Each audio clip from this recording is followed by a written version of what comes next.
হ্যাঁ movie lovers, welcome back to another video of শ্রেষ্ঠ শ্রী। আজকের ভিডিওতে আমরা কথা বলতে চলেছি জমলায় জীবন্ত ভানু নামে একটি মুভি নিয়ে, যেটি ডিরেক্ট করেছেন ডক্টর কৃষ্ণান্দু চ্যাটার্জি, এবং এই মুভিটি মেইন লিড অভিনয় করেছেন শাশ্বত চ্যাটার্জি এবং অমরেশ্বর ভট্টাচার্য। তো চলুন এই মুভিটি কেমন ছিল, এই মুভিটির পজিটিভ নেগেটিভ ফ্যাক্ট এবং সম্পূর্ণ ডিটেলস এই আলোচনা হবে। তো ভিডিওটিকে না টেনে সম্পূর্ণ দেখার আহ্বান থাকবে, এবং যদি ভিডিওটি ভালো লাগে তাহলে আপনার বন্ধুদের মধ্যে শেয়ার করে দেবেন এবং চ্যানেলটিতে সাবস্ক্রাইব করে দিয়ে পাশে থাকুন। তো চলুন ভিডিওটি শুরু করি। প্রথম কথা, বর্তমান বাংলা ইন্ডাস্ট্রিতে বাচ্চাদেরকে নিয়ে মুভি হবে এরকম চিন্তাভাবনা হয়তো বা ম্যাক্সিমাম ডিরেক্টরের নেই। তার জন্য কিন্তু বর্তমানে খুব কম কাজ হয় বাংলা ইন্ডাস্ট্রিতে, যেটি কিন্তু মেইন টার্গেটেড অডিয়েন্স থাকে বাচ্চাদেরকে কেন্দ্র করে। ফ্যামিলি অডিয়েন্স নয়, শুধুমাত্র বাচ্চাদেরকে কেন্দ্র করে এমন একটি মুভি হবে যেটি 8 থেকে 80 সবাই কিন্তু এনজয় করতে পারবে। এরকম কাজ খুবই কম হয়। আমার লাস্ট জানা মতে যেটা মুভি আমি সব থেকে এনজয় করেছিলাম বাচ্চাদের জন্য, যেই মুভিটা ছিল সেটা হচ্ছে হবুচন্দ্র রাজা গবুচন্দ্র মন্ত্রী, যেটিও কিন্তু শাশ্বত চ্যাটার্জিরই মুভি, এবং এই মুভিটিও কিন্তু শাশ্বত চ্যাটার্জিরই মুভি। তো অ্যাজ এ কনসিডেন্স দুটো মুভি কিন্তু বাচ্চাদের জন্যই টার্গেট করা।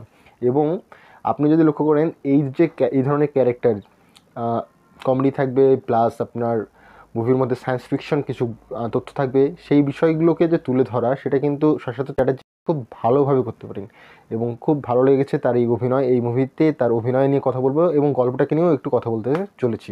তো প্রথম কথা, বাংলাতে কিন্তু এরকম কাজ খুবই কম এবং রেয়ার একটা মুভি যে বাচ্চাদেরকে কেন্দ্র করে একটি মুভি হবে। সেই মুভিটি মানে সেদিক থেকে দেখতে গেলে এই যে মুভিটি সেটা কিন্তু বেশ সাকসেসফুল এবং বেশ একটা প্রশংসার দাবিদার। তো প্রথম কথা, যে উদ্যোগটি নেওয়া হয়েছে বাচ্চাদেরকে কেন্দ্র করে তৈরি করা, সেটা কিন্তু ভালো ছিল। তো প্রথম নাম্বার 1 পজিটিভ পয়েন্ট যদি কথা বলতে হয়, মেকার্সদের হ্যাটস অফ, বিকজ এই ধরনের একটা গল্প, এই ধরনের একটা রূপকথা ইত্যাদি বিষয় আমাদেরকে তুলে ধরা হয়েছে, এটার জন্য সত্যি প্রশংসনীয়।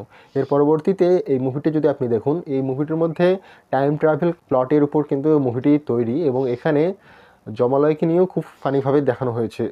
তো প্রথম কথা, এই মুভির সব থেকে যেটি পজিটিভ পয়েন্ট সেটা হচ্ছে এই মুভির হাস্যরস্য প্লাস এই মুভিটি কমেডি খুবই কার্যকর। যেহেতু আপনারা জানেন যে শাশ্বত চ্যাটার্জি খুব দারুণ একজন অভিনেতা, এই পরবর্তীতে অম্বরীশ ভট্টাচার্যও কিন্তু খুব দারুণ অভিনেতা। দুজনেই কমেডি এবং অন্যান্য বিষয়বস্তু নিয়ে ফাটিয়ে দিয়েছেন, এবং এই মুভিতে তাদের প্রধান যেভাবে তাদেরকে ইউজ করা হয়েছে, তাদের স্ক্রিন প্লে, তাদের কাস্টিং, কস্টিউম প্লাস ইত্যাদি বিভিন্ন বিষয় কিন্তু বেশ কার্যকর। এর দিক থেকে ডিরেকশন প্লাস ইত্যাদি বিষয়ে খুব ভালোভাবে দেখানো হয়েছে। খুব কম বাজেটের মধ্যে এই মুভিটি যদি তৈরি, তার মধ্যে যতটুকু দেখানো সম্ভব আপনার ভিএফএক্সের কাজ প্লাস সেটের কাজ, সেটি কিন্তু বেশ ইফেক্টিভ এবং বেশ প্রমিসিং। নাম্বার 2 যে বিষয়টি সেটা হচ্ছে এই মুভির গল্প এবং প্লট। প্রথম কথা, এই মুভিটি তৈরি করা হয়েছে টাইম ট্রাভেলের উপর ভিত্তি করে, এমন একটি যন্ত্র যার মাধ্যমে আপনি অতীত ভ্রমণ করতে পারবেন, কিন্তু অতীতের কোনো বিষয়বস্তুকে আপনি পরিবর্তন করতে পারবেন না। এই ধরনের একটি প্লটের উপর গল্প তৈরি করা বর্তমানে খুব রেয়ার, বাংলা ইন্ডাস্ট্রিতে খুব রেয়ার। ঢালিউড বলি বা টলিউড বলি, ঢালিউডে তো এই ধরনের কাজ হয়ই না। টলিউড যে একটু একটু পরিমাণ করেও যে এই কাজগুলো করছে সেটা কিন্তু ভালো, যেখানে বাচ্চাদেরকে মেইন ফ্যাক্টর এবং বাচ্চাদেরই হচ্ছে মেইন অডিয়েন্স, যাদের জন্য এই মুভিটি তৈরি করা, যে বাচ্চারা যাতে এন্টারটেইন হয়, তারা যেন নতুন কিছু শিখতে পারে, প্লাস সায়েন্স ফিকশন তাদেরকে বিভিন্ন বৈজ্ঞানিক বিভিন্ন ফিকশনাল জিনিস বোঝানো, এটাও কিন্তু বেশ দারুণ ছিল। মানে এই দিক থেকে দেখতে গেলে, পরিপ্রেক্ষিতে দেখতে গেলে এই মুভিটি খুবই ভালো কাজ করেছে। নাম্বার 3তে যে পয়েন্ট যেটা সব থেকে বেশি ভালো লেগেছে সেটা হচ্ছে আপনার এই মুভির এই যে একটা বিষয়, যা এমন একটা যন্ত্র, ধরুন এমন একটা যন্ত্র যার মাধ্যমে আপনি অতীতে যেতে পারবেন, কীভাবে যাবেন না যাবেন ইত্যাদি যে বিষয়, আপনার অতীতের কোনো স্মৃতি এটাকে দেখতে পারবেন, এরকম একটা চিন্তাভাবনা, এমন একটা সায়েন্স ফিকশন গল্প, এবং যেখানে টাইম ট্রাভেলের বিষয়টি কি উল্লেখ থাকবে, বাংলা মুভিতেও এটা সম্ভব। এই যে বিষয়টা সেটা কিন্তু দারুণ ছিল। প্রথম কথায় এক কথায় দারুণ। এর পরবর্তীতে আপনি যে সকল কমেডি প্লাস আপনার জমালয়ে যে নিয়ে যাওয়া হচ্ছে, জমালয়ে নিয়ে যাওয়ার যে বিভিন্ন ব্যবস্থা, কিভাবে আপনার যমদূত আসে তারপর একজন মৃতদেহকে নিয়ে যায়, সেই বিষয়টিকেও দেখানো হচ্ছে। অর্থাৎ এই মুভির টার্গেট অডিয়েন্স শিশু, যাদেরকে আমরা এক কথায় বলি যে শিশু, তারাই কিন্তু এই মুভির মেইন অডিয়েন্স এবং টার্গেটেড অডিয়েন্স। তাছাড়া এই মুভিটি কিন্তু আপনার যদি একটা সাফল্য, যে এখানে 8 থেকে 80 সবাই কিন্তু এটা এনজয় করতে পারবে, যেরকমটি আমি করেছি। মুভিটি দেখার সময় দারুণ লাগছিল, এবং যে বিভিন্ন দিক, সায়েন্স ফিকশন গল্প যেরকমটা থাকে, আপনার কমেডি থাকে, প্লাস আপনার যেভাবে যতটুকু দেখানো যায় একটা স্বল্প বাজেটের মধ্যে সেট দেখানো, এবং আপনার জমালয়ের বিভিন্ন দিক ইত্যাদি নানা বিষয় কিন্তু ভালোভাবে দেখানো হয়েছে, যেটা কিন্তু একদিক থেকে রিলিজিয়াস ভিউ থেকে আপনি যদি দেখেন তাও কিন্তু ভালো লাগবে, প্লাস আপনি যদি অন্যভাবেও আপনি যদি লক্ষ্য করেন এসে রূপকথার গল্প, সেটাও কিন্তু বেশ ভালো লাগবে। তো এই দিক থেকেও কিন্তু মুভিটি বেশ সাকসেসফুল। তো এই যে মুভিটি, এই মুভিটির মধ্যে অম্বরীশ ভট্টাচার্যের যে কাজটা সেটাও কিন্তু বেশ ভালো ছিল। নাম্বার 4 যে পয়েন্টটি রয়েছে সেটা হচ্ছে এই মুভিতে আপনি কোনোভাবেই এনজয় তো করবেনই, প্লাস আপনার ইনফরমেশনটাকে ডিরেক্টর বা screen play writer Krishnananda Chatterjee যেই বিষয়টিকে তুলে ধরতে চেয়েছেন সেটা কিন্তু খুব ভালোভাবে আপনি বুঝতে পারবেন।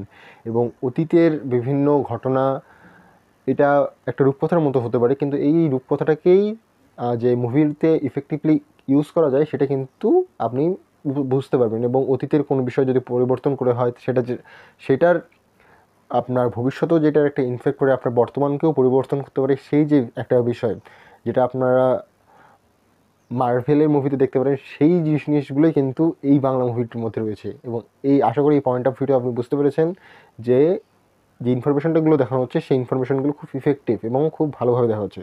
লো বাজেটের মধ্যেই কিন্তু যে কাজটুকু করা হয়েছে সেটা কিন্তু খুব ভালো।